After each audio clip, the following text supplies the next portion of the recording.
네, 여러분들이 가장 기다리시는 시간입니다. 주머니 마인드맵 시간이 돌아왔습니다. 함께할 매니저부터 소개하겠습니다. 황성수 매니저와 함께 할게요. 안녕하십니까? 예, 안녕하세요. 자, 바로 이 마인드맵 들어가기 전에 아까 예. 저도 깜짝 놀랐습니다. 범한 피울셀의 가격 전략을 다시 한번 AS 필요할 것 같아요. 예, 범한 피올셀 일단 수소 탑픽이고요. 네. 네, 매수 단가를 제가 잘못 말씀드렸는데 매수 가능 가격으로는 36,100원에서 36,700원으로 제시드렸고요. 목표가는 39,500원, 손절가는 32,000원 참조하시면 되겠습니다. 네, 매수가 밴딩 라인 36,100원, 36,700원, 목표가도 39,000원대로 바라보고 있습니다.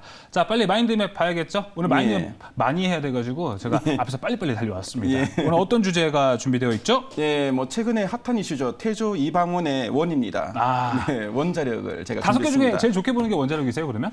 네, 원자력이 단기로 좀 재료가 있어가지고 제가 오늘 한번 정리해봤습니다. 알겠습니다. 네. 원자력 관련주들도 이게 다르고 저게 다르고 예. 차이점이 너무 많고 종목도 진짜 많습니다. 탑픽 종목 필요한데 하나하나씩 살펴보겠습니다. 자, 그럼 네, 원자력 발전의 전체 마인드맵을 개관해 보겠고요. 자, 먼저 지금 이제 원전 모멘텀의 초입 구간인데, 네. 그 근거를 제가 말씀드리겠고요. 자, 그리고 두 번째로는 최근에 이 정부 정책이 상당히 좀 우호적입니다. 특히 뭐 지난 정부의 그 탈원전 정책을 이제 폐기하면서 상당히 지금 원자력 발전 쪽에 성장이 지금 기대되는 정책을 많이 넣고 있는데요. 네. 그 관련해서 한번 살펴보겠고요. 네. 자, 그리고 세 번째로는 이제 해외 수주 기대감이 고조되는데 당장 이제 뭐 8월 중순쯤에 나올 만한 또 수주권도 있고 네. 상당히 의미 있는 수주가 올 하반기에 많이 나올 걸로 보여집니다. 네. 그래서 이 관련된 내용도 한번 점검해 보겠고요. 자, 마지막으로 이제 관련주인데 관련주가 상당히 많은데 그 중에서 제가 빨간색 글씨로 옥설 가려봤고요. 네. 그 중에서 큰 글씨 종목들도 좀 관심 있게 보시면 좋을 것 같은데요. 예. 채널 고정하시면 되겠습니다. 아, 알겠습니다. 자, 또 원전 모멘텀 초입 구간이라고 써주셨어요. 저는 이 초입 네. 구간이라는 게 이해가 안 되는데 좀 많이 진행되지 않았나요, 모멘텀? 네, 예전에 그 2008년에서 2010년 그때 이명박 정부 때 원전 그 모멘텀이 빅사이클로 네. 크게 이런 적이 있습니다. 저 그거 말고 작년에도 원전 관련주들이 좀 움직이긴 했잖아요. 작년에 오른 거는 오른 것도 아니다? 2008년 그때 1차 사이클에 비하면은 아무것도 별거 아니다. 아니고요. 지금 이제 2차 사이클 시작될 거라 하는데 네. 네, 이런 뭐 이제 초입 구간이다. 아직 오를 게 많다는 거죠. 네, 그래서 그 근거를 말씀드리겠습니다. 예. 일단 원전은 최근에 그 우크라이나 사태가 장기화되면서 에너지 안보에 대한 좀 중요성이 높아졌고요.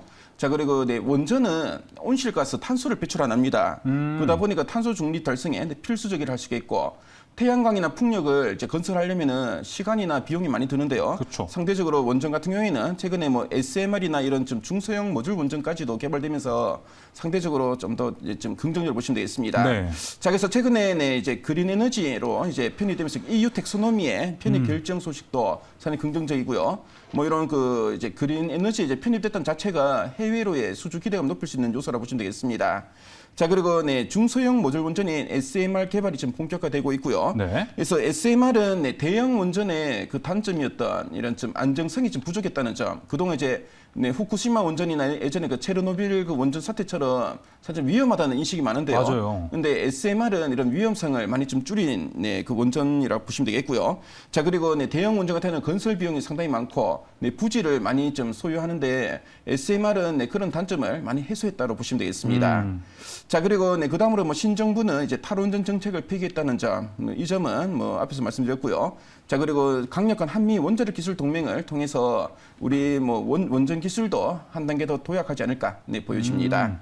자, 이렇게 모멘텀 초입 구간. 저는 작년에도 꽤 주가 상승이 있어서 왜 초입 구간일까라고 생각했는데 아직 오른 것도 아니다라고 예. 할 수 있었고 SMR 개발 본격화는 저는 시간이 좀 오래 걸리지 않을까라는 우려감은 있는데 어떻게 생각하세요? 네, SMR 지금 보니까 뭐 한 2028년에 2029년쯤에 이제 완전 상용화 되지 않을까 보여지는데요. 지금은 좀 기대감도 상당히 크고 네. 미국의 뭐 뉴스케일 같은 업체들 같은 경우에는 저는 기술을 많이 진전시켰습니다.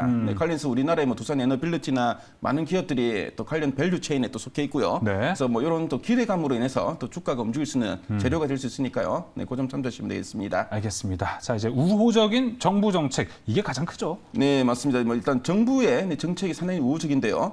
일단 뭐 원전을 적극적으로 활용하려는 의지가 많이 나오는데 예. 특히 신한울 3, 4호기에 건설 재개 소식이 있었고요. 그래서 이제 2024년으로 착공을 좀 앞당길 거다는 소식도 있고, 그래서 원전에 관련돼서 지금 현 정부는 지금 일감을 좀 더 늘려야 된다 이런 좀 취지이기 때문에 건설을 수주를 좀 재개하였다라고 보시면 되겠습니다. 자, 그리고 이제 운영 허가가 만료된 원전을 지금 이제 수명이 다 된 원전이 상당히 좀 많아지고 있는데요. 지금 이제 수명을 좀 연장하려는 이런 또 노력도 좀 하고 있고요. 네. 그래서 이런 좀 적극적인 활용 의지가 계속 나타나고 있다는 점 참조하시면 되겠습니다. 네.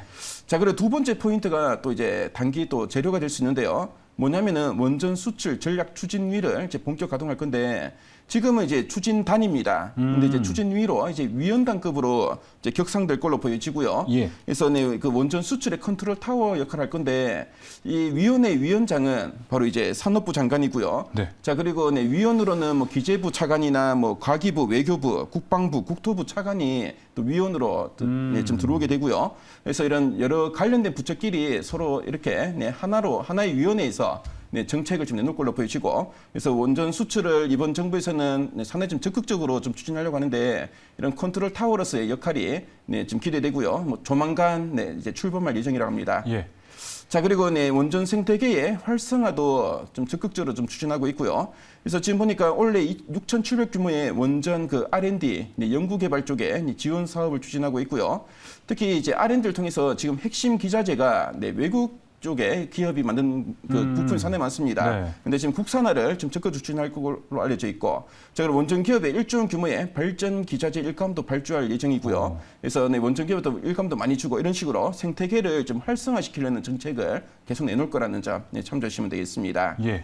자, 그리고 네, 차세대 원전 기술을 확보하려고 하고 있고요. 그래서 앞에서 말씀드린 SMR과 그렇죠. 관련된 이런 기술이나 뭐 4세대 원자로나 아니면 네, 뭐 핵융합, 뭐 수소 생산 기술을 확보하려는 노력을 하고 있고요.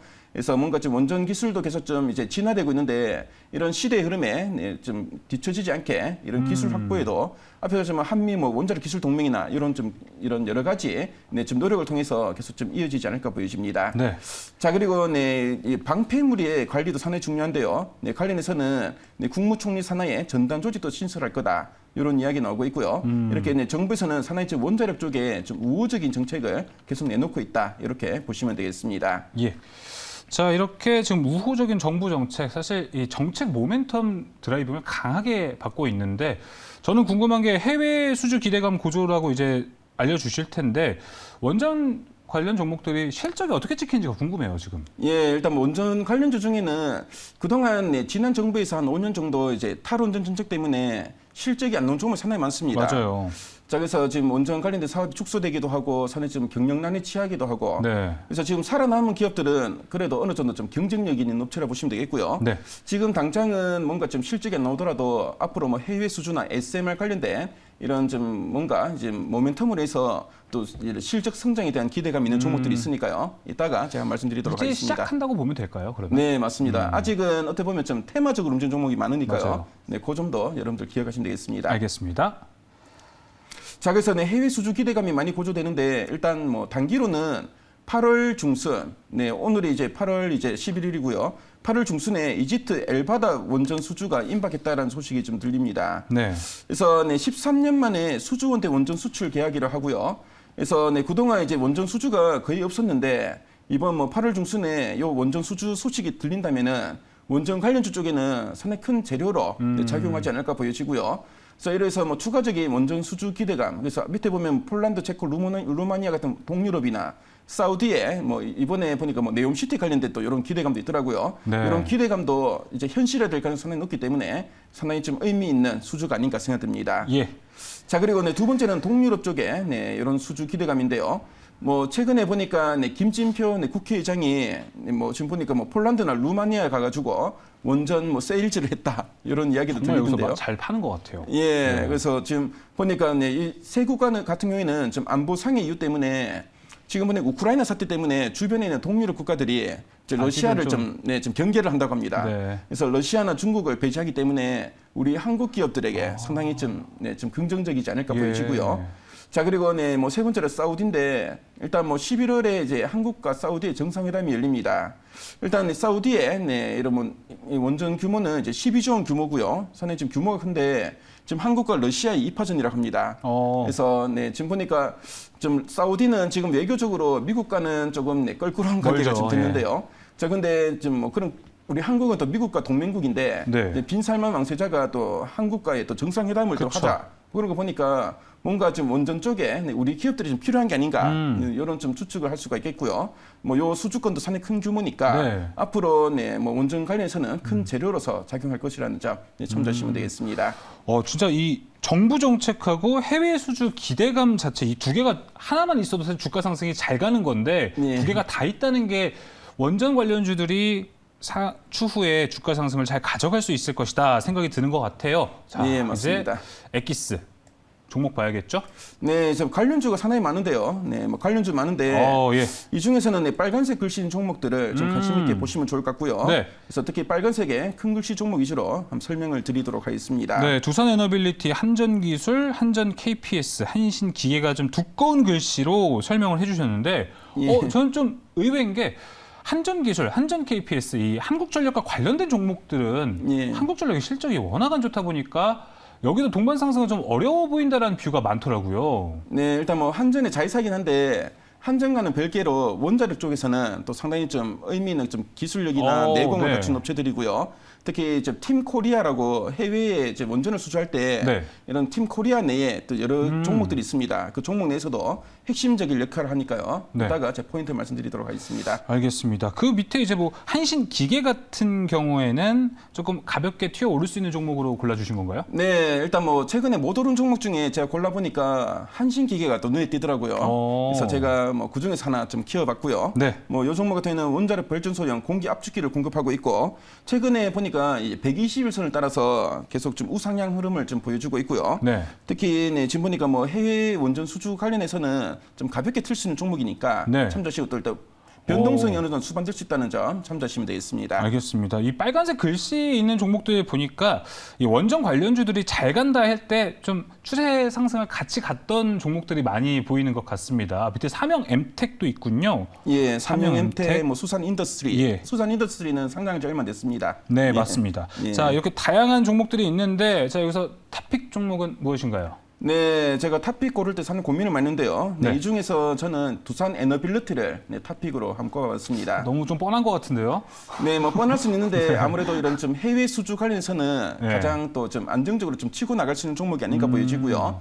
앞으로 원전 관련해서는 이런 기술력 면에서나 실적 면에서도 상당히 좀 기대되는 종목이라고 보시면 되겠습니다. 네. 특히 뭐 지금 보니까 특히 뭐 차세대 원전이 그 SMR 관련해서는 좀 미국의 그 선두 주자인 그 뉴스케일과의 이런 좀 전략적 파트너로서 상당히 좀 기대감이 크고요.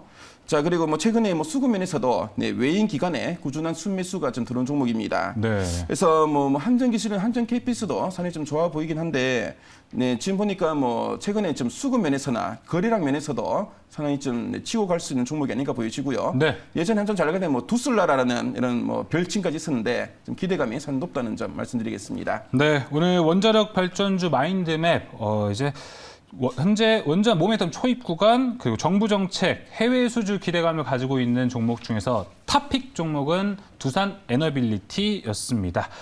자, 이렇게 탑픽 종목까지 살펴봤고 사실 이 마인드맵 정말 갖고 싶은데 어디서 얻을 수 있죠? 네, 그 유튜브에 그 황성수 매니저라고 검색하시면은 네. 이런 뭐 마인드맵을 받을 수 있는 방법을 좀 아실 수가 있겠고요. 네. 많은 분들 검색하시면 되겠습니다. 네, 유튜브에 황성수 매니저 검색하시고 영상도 함께 보시고 이 마인드맵 꼭 받아가시길 바라겠습니다.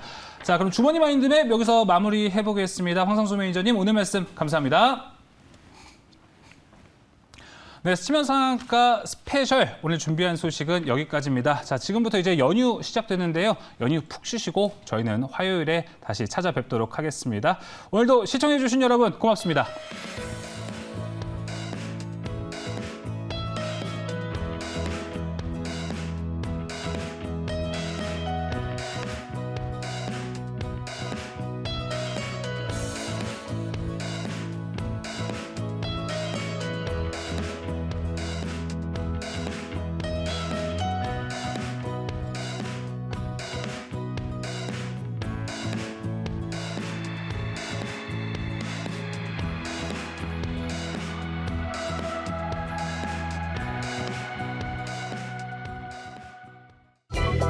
본 방송은